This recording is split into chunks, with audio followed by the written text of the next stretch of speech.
여호와께서 모세와 아론에게 말씀하여 이르시되 내가 네게 기업으로 주는 가나안 땅에 너희가 이를 때에 너희 기업의 땅에서 어떤 집에 나병 색점을 발생하게 하거든 그 집 주인은 제사장에게 가서 말하여 알리기를 무슨 색점이 집에 생겼다 할 것이요 제사장은 그 색점을 살펴보러 가기 전에 그 집안에 있는 모든 것이 부정을 면하게 하기 위하여 그 집을 비우도록 명령한 후에 들어가서 그 집을 볼지니 그 색점을 볼 때에 그 집 벽에 푸르거나 붉은 무늬의 색점이 있어 벽보다 우묵하면 제사장은 그 집 문으로 나와 그 집을 이래 동안 폐쇄하였다가 이래 만에 또 가서 살펴볼 것이요 그 색점이 벽에 퍼졌으면 그는 명령하여 색점 있는 돌을 빼내어 성 밖 부정한 곳에 버리게 하고 또 집안 사방을 긁게 하고 그 긁은 흙을 성 밖 부정한 곳에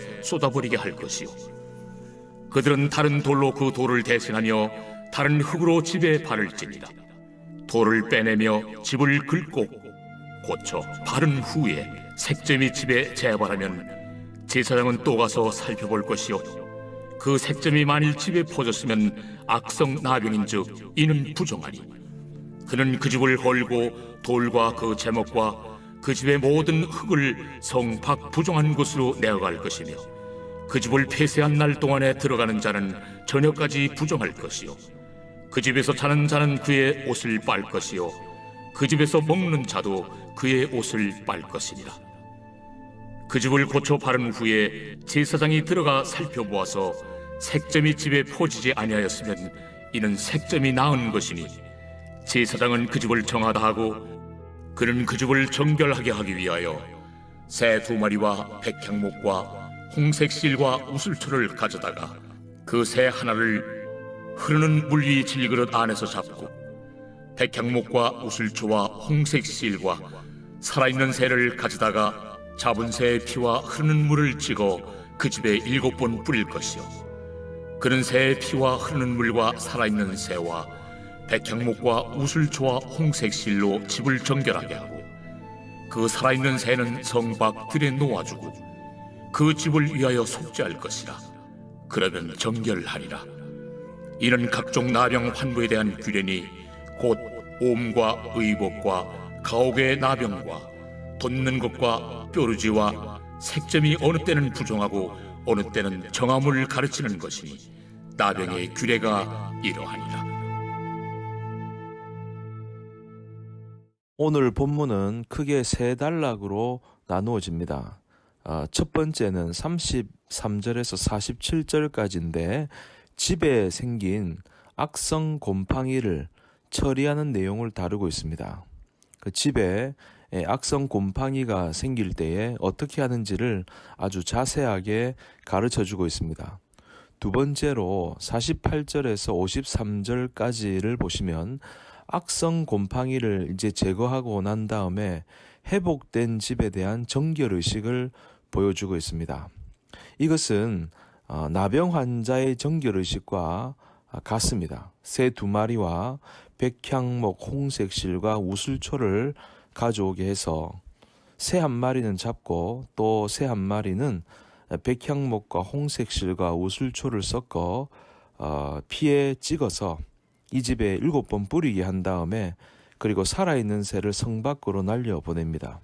그래서 이 집은 정결하게 되는 것입니다. 세 번째는 54절에서 57절까지인데 이 악성 곰팡이 규정에 대한 전체의 결론이라고 할 수 있습니다. 다시 말해서 각종 나병 환부에 대한 규정을 적고 있는 것입니다.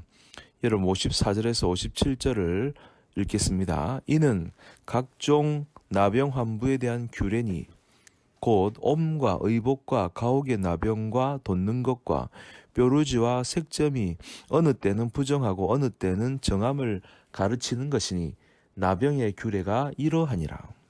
여러분 여기 옴, 옷, 가옥의 곰팡이, 돋는 것과 뾰루지, 색점을 이제 언급하고 있는데 이것은 여러분 우리 삶의 전체 영역을 말하는 것입니다. 그러니까 사람의 피부, 옷, 의복, 건물에 이르기까지 우리의 삶의 모든 영역에서 정결한 삶을 살아야 할 것을 말씀하고 있습니다.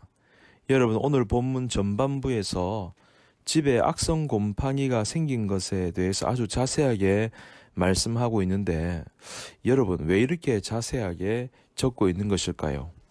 오늘 말씀을 통해서 우리가 배울 수 있는 것은, 하나님은 우리의 삶뿐만 아니라 우리의 집과 우리의 땅도 거룩하게 하기를 원하신다는 것입니다. 사람은 주위 환경과 배경의 영향을 받고 살아가는 존재입니다. 그래서 사람들은 집을 고를 때 햇빛이 잘 드는 집인지, 학교와 마트는 가까운지, 교통편은 좋은지 여러 가지를 고려해서 집을 고릅니다. 그만큼 집과 주변 환경은 그 사람에게 많은 영향을 끼치게 되기 때문입니다. 특별히 오늘 본문은 우리에게 말씀하시기를, 나 자신만 거룩하게 사는 것이 중요한 것이 아니라 나를 둘러싼 환경을 거룩하게 정결하게 하는 것이 중요하다는 것을 말씀하고 있는 것입니다. 그래서 여러분, 오늘 말씀을 통해서 두 가지를 적용하자면, 첫 번째는 내가 살아가고 있는 환경에서 하나님이 기뻐하시지 않는 것들은 없는지를 점검하실 수 있기를 바랍니다. 제사장은 나병 색점이 발견된 집에 들어가서 이것들을 꼼꼼하게 살펴보고 진단을 했습니다. 다시 말해서 부정한 것을 면밀하게 확인하고 버릴 것들은 버렸다는 것입니다.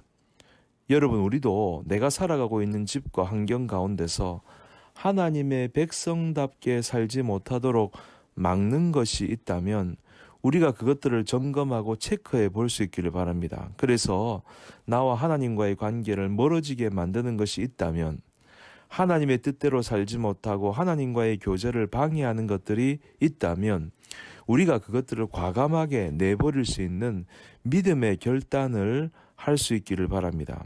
그래서 우리가 하나님의 거룩한 성전으로 살아가지 못하도록 방해하는 것들이 있다면 제거할 수 있는 오늘 하루의 삶이 되기를 바랍니다. 또 한 가지, 두 번째로, 우리를 하나님의 거룩한 성도답게 정결하게 살아갈 수 있도록 붙잡아 달라고 기도하며 예수 그리스도로 더 가까이 나아갈 수 있기를 바랍니다. 오늘 말씀에서 제사장은 악성 피부병을 철저하게 확인하고 진단을 했습니다. 또 부정한 것을 버리라고 명령을 했습니다. 하지만 이 악성 피부병을 고칠 수 있는 수단과 능력은 제사장에게 없었습니다. 악성 피부병을 고치는 능력이 어디에 있을까요? 바로 예수 그리스도에게 있습니다. 여러분, 예수님을 보십시오. 예수님은 고립되고 격리되어 있던 나병 환자들에게 다가가셨습니다. 많은 사람들은 이 나병 환자들을 피하고 가까이 하지 않았지만 우리 예수님은 이 나병 환자들에게 다가가서 치유하고 고쳐주셨습니다. 우리 또한 마찬가지인데, 우리는 우리의 힘으로 나와 우리 주변의 것들을 정결하게 거룩하게 할 수 있는 힘이 없습니다. 우리는 오직 예수 그리스도의 십자가의 보혈로만 정결하게 깨끗하게 될 수 있는 것입니다. 사랑하는 성도 여러분, 오늘 하루 우리가 다시 한번 은혜의 보좌로 담대히 나아가는 저와 여러분들 될 수 있기를 바랍니다. 그래서 우리를 둘러싼 집과 환경과 이 땅을 거룩하게 변화시키는 하나님의 거룩한 사람들로 살아가는 저와 여러분 되시기를 바랍니다. 그래서 하나님의 자녀로서 모든 영역에 거룩하게 구별되게 세상을 변화시키며 살아가는 저와 여러분 되시기를 주님의 이름으로 간절히 축복합니다.